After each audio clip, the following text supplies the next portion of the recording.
So this is my present on how to bet the races. The first thing you should know about betting at the racetrack is it's pari-mutuel betting. That means that everyone who bets, their money goes into a big pool, and that is the money that is divided amongst other people.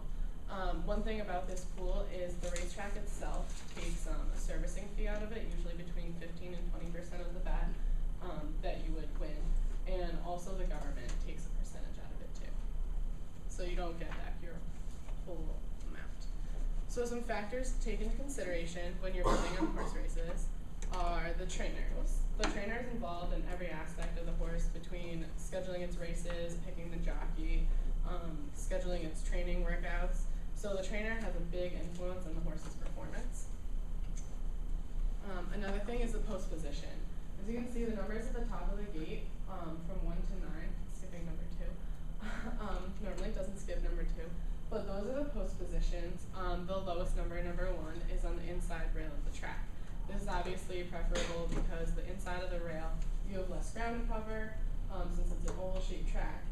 However, you can get boxed in. That means that a horse cuts in front of you and a horse is on the outside of you, and then there's the rail, so you're completely surrounded, and the only way to get out of it would be to slow down, which could cost you the race. Another factor is the jockey. The jockey's job is to motivate the horse. They also have to strategize. So in the situation where you get boxed in, they have to know what to do to get the horse safely out of that and also not cost them the race. They have to know if the horse is an endurance runner or a speed runner. If they're really fast but they don't have a lot of endurance, they can't motivate them till towards the end of the race. If they have a lot of endurance but they don't have a lot of speed, then they have to start getting them motivated earlier on. Another factor to take into consideration is the horse's odds. The horse with the best odds, which is the lowest odds, only wins 36% of the time. They place, which is second place or better, 57% of the time.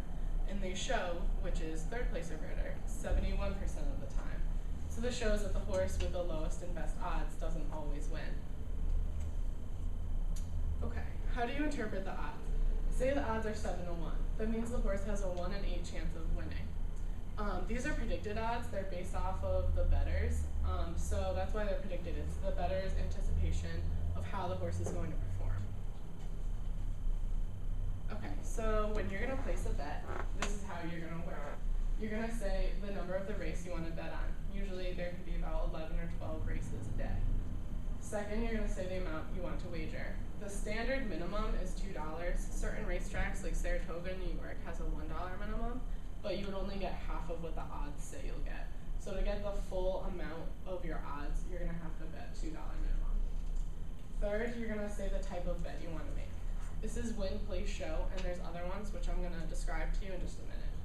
And the fourth is the number of the horse that you're going to bet on. This is their post position. Usually it's up to about 12 or so horses per race.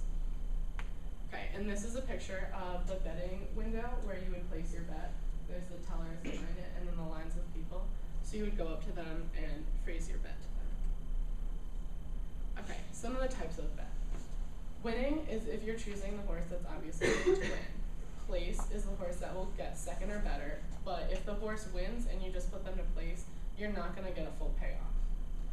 Show, the horse that comes in third place or better. Once again, if you pick a horse to show and they win, you're not going to get the same as if you place them to win. It's a lower payoff because you're taking less risk. Double, choosing the winners for 2 consecutive races.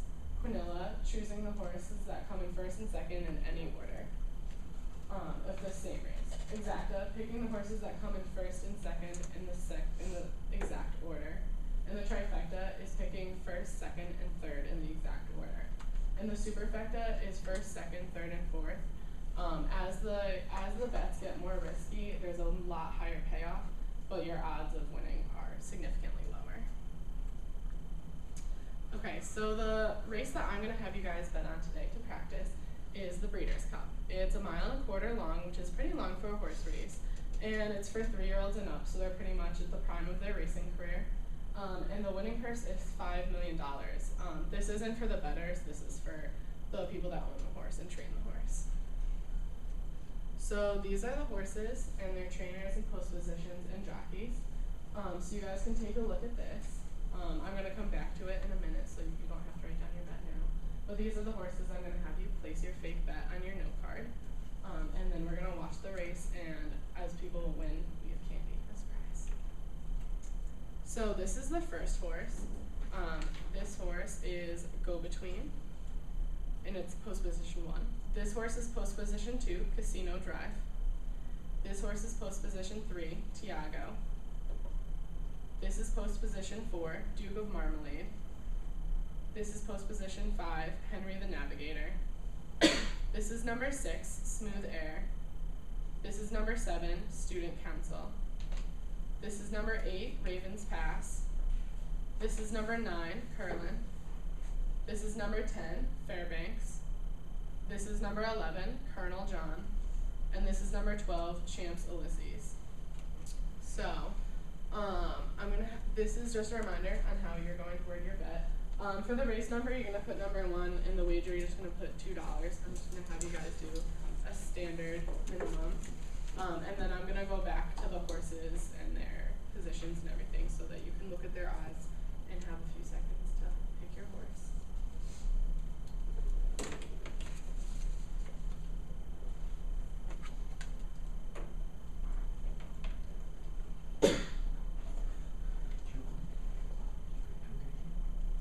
Does everyone have the good with the wording?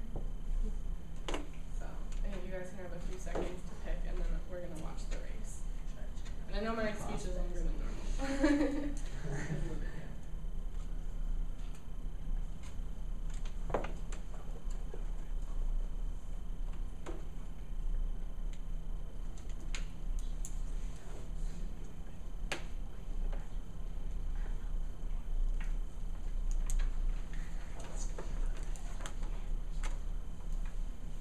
How many horses going to pick again?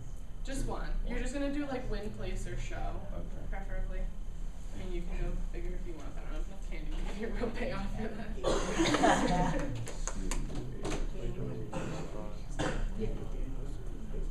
Yeah, just try to pick like one horse if you think it'll win, place, or show.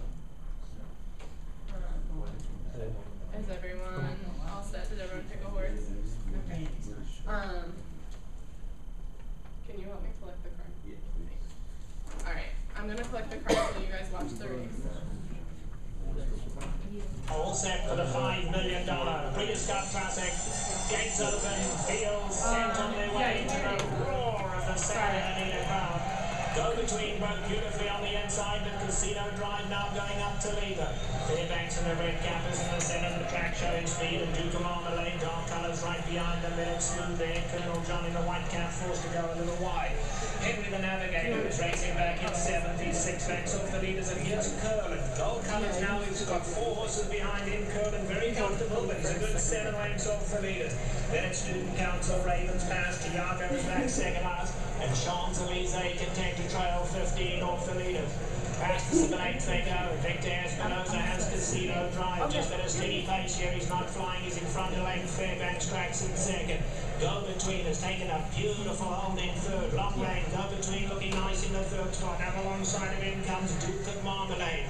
Just in behind those two is Smooth Air. Colonel John on the far side. Only 4 lengths off these leaders. And it's another 4 lengths further back to Henry the Navigator. Now here's Curlin in 8th. Curlin is giving them 8-lane start. In behind that comes Ravens Pass and Student Council racing side by side. Tiago's a good 11 off the leaders, and Champs-Élysées is still last. Into the turn they go now, and Casino Drive along the inside, taken on now by Fairbanks on the outside. And now here comes Duke of Marmalade to tackle them, and Curlin, gold cap on the outside, and look at Curlin go! Is this believable? Curlin on the outside, Colonel John trying to go with him. Ravens Pass, but now it's Curlin made this huge run. Can he go on? Whip comes out on him. Ravens Pass down the centre. Henry the Navigator is running on. Colonel John on the inside. Curlin now in deep water. He has to dig deep, and it's going to be Ravens Pass to take him on.